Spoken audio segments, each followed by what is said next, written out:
Hey, this is Reviews and Other Stuff, and today I'll be reviewing Thor Love and Thunder, the latest film in Phase 4 of the MCU, with the same gang from Ragnarok back once again, with all the familiar faces we've come to adore, including the return of Jane Foster. It's like seeing old friends again. As always, my review will be illustrated, and the artwork is done by myself.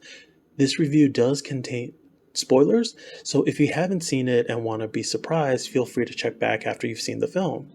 Now, in this latest installment, we find our favorite god of thunder doing what he does best, which is saving the world.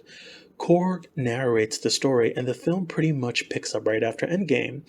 Thor has finally found himself, not just in the film, but character-wise, as I like the iteration we got in Ragnarok, and this continues here.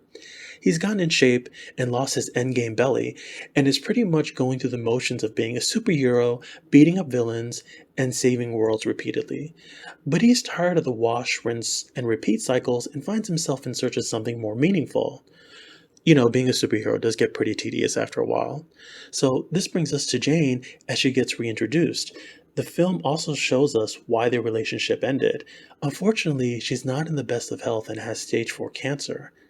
I was always wondering how they would tackle this storyline in the film, and I think they do enough with their storyline to give her justice and closure, but there's no explanation or context given as to why she suddenly loves being a superhero. It's just something we have to accept. We also get to see Valkyrie and see what she's been up to, and New Asgard as it's become a tourist destination, just an all-out theme park. Now, this also brings us to the villain of the film, which is Goor the God Butcher. Right off the bat, I like what they did with this look. I found it interesting, even though I think if it was comics accurate, it would have been even better. But Christian Bale's great in the film and his performance is really good. It was one of the standouts for me. I like that everything is in black and white whenever he's on screen. So, the main plot of the film centers around Goor and how he was a faithful follower to his god. However, he loses his daughter when they are stranded on some deserted planet with no water or food to survive. Eventually, Gore finds new land and he's able to recover, but after the loss of his daughter, he feels betrayed by his god and turns evil when he's possessed by the Necrosword. This sets the plot in motion as he is determined to destroy every living god to exact revenge because he finds the whole hierarchy of gods and followers to be hypocritical. This brings us to his first encounter with Thor, Lady Thor, and Valkyrie as they try to stop him from executing his dastardly plan. When they fail, they realize they have no choice but to seek out Zeus' help, played by Russell Crowe, in order to borrow his Thunderbolt. You know, borrow it like it's a phone charger. Russell's also very funny in the brief time that he has. I'm not sure what accent he's doing, but moving on. While they're at the who's who of God tribunals, Zeus refuses to lend it to him. This is also the scene where you get to see Thor in all his glory. Yeah, you know what I'm talking about. It. Enjoy. Thor ends up killing Zeus, sort of, and Valkyrie steals the Thunderbolt. Now, the three then travel to another planet, and we find our second big fight sequence with Gore. It's during this travel Jane finally confesses to Thor about her cancer, and of course he's devastated. It's here Jane discovers that Gore really wants Stormbreaker so he can use the Bifrost to access eternity and make a wish. They fight on this planet and it looks like Super Mario Galaxy, the video game, and the three end up having to retreat, and Thor is devastated because we come to learn the hammer is making Jane's condition worse, where her body is rejecting the medication. This is where you get the feels in the hospital scene between the two. This brings us to the final act, our last big battle fight sequence. I'm going to be honest because this scene isn't as great as I thought it would be. It was a bit of a letdown. Thor and Jane get to tag team here against Gore, along with tons of kids that are heavily CGI'd. It's a bit on the silly side and short-lived.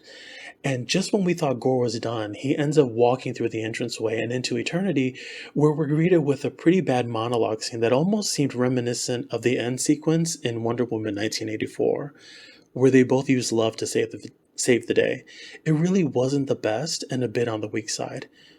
You can probably figure it out, and I saw it coming a mile away and actually utter the words before the actors did. It was a bit predictable. So this leaves us with Jane's farewell as Thor is holding her, and Gore watches them and is reminded of his daughter, so he decides to make a wish to bring her back. And Gore then asks Thor to watch and raise his daughter before he dies, and he agrees. Now, when we get to the final scene and discover the daughter, she has powers. What kind? No idea. Where's this headed? No idea as well. The end. So now onto my pros and cons. The plot was a bit on the weak side, and that also goes for the villain, even though his performance in the film is excellent. He had character motivations, which I liked, and I think it helped give his character purpose. He wasn't killing people for no reason, but it just wasn't enough to really connect the dots for me. And when he goes on his god-killing rampage spree, it just wasn't enough. Like Marvel has issues with their villains, and it's nothing new. And you would think after over a decade of making films, they would try to fix that. Nope, not here. Now, the special effects in the film had some moments where it was really good and others where it was just very questionable. At times, it looked like live wallpapers and the actors were just standing in front of a large monitor. Like some stuff I can understand because it's probably made to look a certain way for aesthetic and stylistic reasons, and others, it just seemed very, very fake. And if you're hoping for the Guardians of the Galaxy to have a big role in the film, you'll be disappointed. Now, some of the characters get shortchanged, which is unfortunate because I wish they had more time and were more fleshed out and not wasted. If there's a director's cut, I hope it gets released. I would totally watch it. Now, onto my new undecided category, because this is sort of a pro and con. The film really takes what we loved in Thor Ragnarok and cranks it up to a level 15. Many times it felt like an SNL skit that went on close to 2 hours, like from the screaming goats to Thor being a ditzy blonde surfer to Korg just saying random nonsense for shits and giggles. It was one comedic bit after another.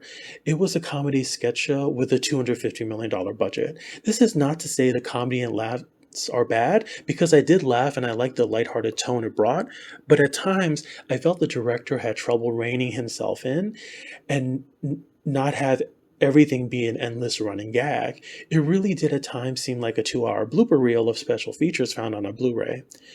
Even the costumes and the character designs seem really silly at points, and it's hard to take it seriously because I think the director just thought the silly looks and the wigs would add to the ambiance of the film's comedic tone. And when the film ended, I almost wanted to slap and shake the director and scream, "Somebody make him stop! Someone please rein him in!" The film might as well just started telling dick jokes at some point. I mean, he goes full Patty Jenkins style, like she did in Wonder Woman 1984. They gave both directors full control, and both pretty much took it as a license to kill. I mean, the comedy here is really elevated to the 10th degree. Or is it the second exponent? Or x square? Whatever the proper mathematical term is, you know what I mean. So now on to my pros. The film found a way to keep its comedic roots while also tackling the seriousness of Jane's storyline. And there were moments where it was somber and you get the feels, and I didn't expect that with all the comedic elements thrown in. And the director does his best with weaving in both elements. I wouldn't say the two leads have passionate chemistry together, but the way they continually banter back and forth is rather enjoyable. I also like the cameos in the film from Matt Damon to Melissa McCarthy playing Hela on stage.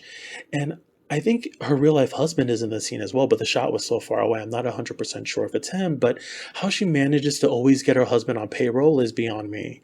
Now, onto my final thoughts. I think Phase 4 has been all over the place, and the MCU is known for having their films eventually build up to something big down the road, like in an Infinity War or Endgame, and Phase 4 has really been rather directionless. I have no idea where they're going. I have no idea if the new villain 9 years from now is trying to lead up to this guy as the new Thanos. No clue. Not sure if it's the pandemic that impacted their planned schedule, but it just seems so directionless and scattered, whereas it wasn't during phases 1 to 3. There's also two end credit scenes, so definitely stick around to the end. The very last one was like the Eternals post credit scene. It felt like another skit. It has such a silly vibe, it's hard to take it seriously or even be invested to wonder if it'll lead to anything plot wise.